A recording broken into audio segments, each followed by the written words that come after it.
Good morning, ladies and gentlemen. It's my pleasure to be invited to join this distinguished event. And first of all, I have to apologize of you that you cannot enjoy your time in Thailand because we have some unusual political situation in Thailand, and we hope that we can resolve that problem very soon. And maybe next year you can go back to Thailand.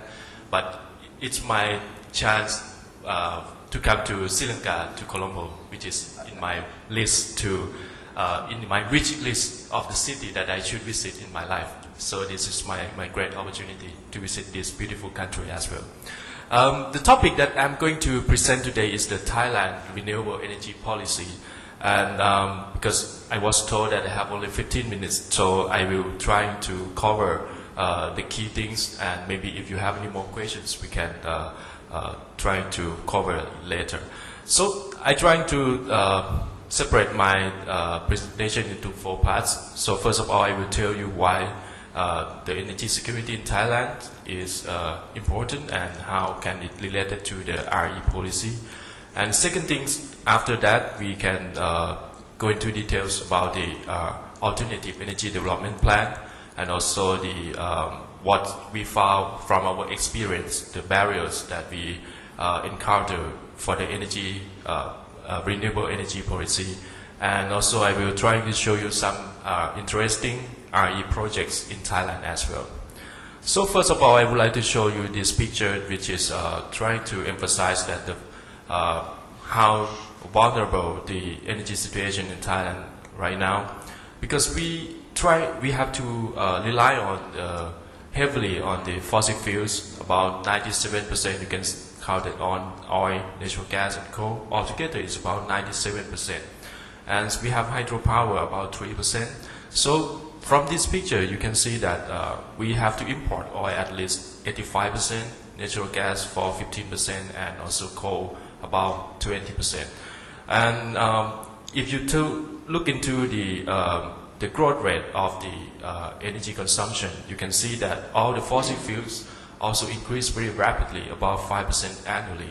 And this also emphasized that we had to import quite a tremendous amount of the energy import bill. It's altogether taken into account about 13% of our GDP, which is about 48 billion US dollar. And this figure is increasing from time to time, and this is keep our government worried about the energy situation in Thailand.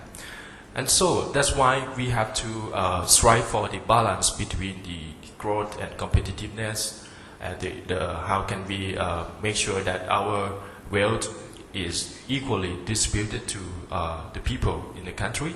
And we also have to concern about the environmental impacts from our energy development as well. So these are 3 key goals. We have to formulate the energy policy that will fit to that objectives. And we come up with the alternative energy development plan, which will already start in 2012 and will last until 2021. So the key goal is we trying to have the RE to replace on our total energy consumption by 25% in 2021.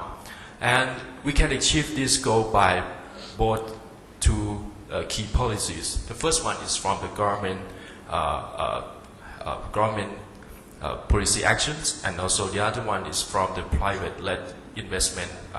And we can see that we put the solar for to target about 3,000 megawatt, wind for 1,800, small and mini hydro about 300 megawatts, and bioenergy, which can consist of the biomass for 4,800, and biogas 3,600, and also municipal solid waste about 400 megawatt.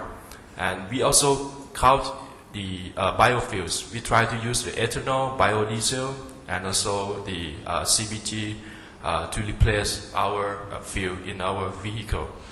And CBG is the compressed biogas, which is a kind of the methane. Yes. And this is the measures that we use to promote the RE in our country. We have at least 7 kinds of the supporting mechanisms, which is more focused. Let's say if we have the big investment from the foreign country, we can give the special privilege in terms of the tax incentives to that huge projects by the Board of Investment. And for the Ministry of Energy, we play the other role in terms of the renewable energy maps. We're trying to promote the information and also trying to facilitate the service of the investment. And also we can provide some soft loan and to some private sectors, which is for the kickstart phase. And also we have the ESCO fund, which is we collect some money from the gas that people fill in the tanks to the energy conservation fund, and we allocate some amount of that for the ESCO fund to the RE and ENC projects as well. And also for the power utilities, for the power sectors, we also provide some adders or feed-in tariff to that RE projects as well.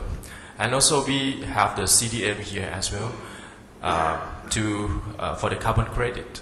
So this kind of incentives trying to promote the RE projects to achieve the 25% goal in 2021. And this is the just show you quickly about the figure about the adder that we put into our projects. So if you have the biomass project, you can ask for the adder about 0.5 baht per kilowatt. You have to divide it by 33 because $1 is equal to 33 baht right now. And if you are going to some special area like the southern part of Thailand, you can have the special adder as well. So this kind of incentives will last for 7 years, and we classify it by the type and also by the scale of that RE projects. And now let's come to the part that what is the barriers and what is the obstacles that we found during the process of development RE projects. Right now, I want to emphasize that we have 25% goal, but we already achieved 10.6% in our energy consumption. So that is quite a good progress in our country. And this is the share of the final energy consumption. So you can see that the fossil fuels is about 76%, but we have done about 10.6% already, and this is 10% is for the traditional RE. And what we found is the barrier. We found that in some community areas, we found the protest from the people because they don't understand very well about the biomass powers, and they are afraid of the emission from the power plants that will affect the health and the safety in that area. And we also found the limitations of the connection in the transmission lines because the person who want to build the power plants, the RE power plants in the village, they have to ask for the permission from the provincial electric authority. So that means provincial electricity authority. So that means they have to ask for the spare capacity in the lines before they can get the things done. And also the license delays the long process because somehow we have to get the permission, many permissions, like we have to get the environmental permission, and somehow we have to get the permission from the municipality as well. So we have to comply with so many rules and regulations. And also we sometimes we lack of the support from the financial institutes for some projects. But if that project can go well, don't worry about the money because we have the energy conservation fund to promote the RE projects. So this is to show you quickly what is the the project that we have done. This is the small digester for food waste. We collect the food from the hospital, from the communities, and then we put it in the tank, and then we let it to digest and get the LPG for cooking in the village. And this is the waste biogas waste system in the fresh market. We set up this to show the people that how can we bring the waste into money in the pocket, so we can get the LPG, because LPG right now in Thailand is going to lower the subsidy, and people are getting suffering on that. And so we are trying to use this project to promote it. And this is another biogas system that we trying to build in the municipality, in the urban and in the rural area to get the electricity. And this is the biogas that we build in the zoo, because we can collect the manure from the animals, and then we can put it in the tank and get the gas, the methane as well. And another one is the Napier Grass project. This is the collaboration between 9 ministries in our country: energy, agriculture, education, and so on. We trying to the objective is trying to promote this Napier Grass in the village, so that the people in the village can have income and can sustain their life in terms of they can produce their own energy to use in the village. And the Napier Grass will be used for animal, cattle as well, and can also put it to digest and can get the methane to replace the LPG in the area, in the village area as well. And we also have the solar rooftop for both household and also the SME factory, and we can give the different feed-in tariff rate for different category. We try to give more incentive to the household and lower for the small and medium enterprise. And also we have the solar community. We're trying to promote 1 megawatt per village, and then we calculate that the community fund might put only 15 million baht, and we can give the loan from the government saving bank or the bank of the agriculture about 45 million baht, in order to create 1 megawatt of the solar in the village. And also we have the hydropower, which is a small hydropower in the remote area, which is the collaboration between the community and also the government. And this is the biofuels. We have the aims to achieve 9 million liters per day of the ethanol. We already achieved a remarkable goal, that is we can put gasohol into all the gasoline blending, about 91.9% already.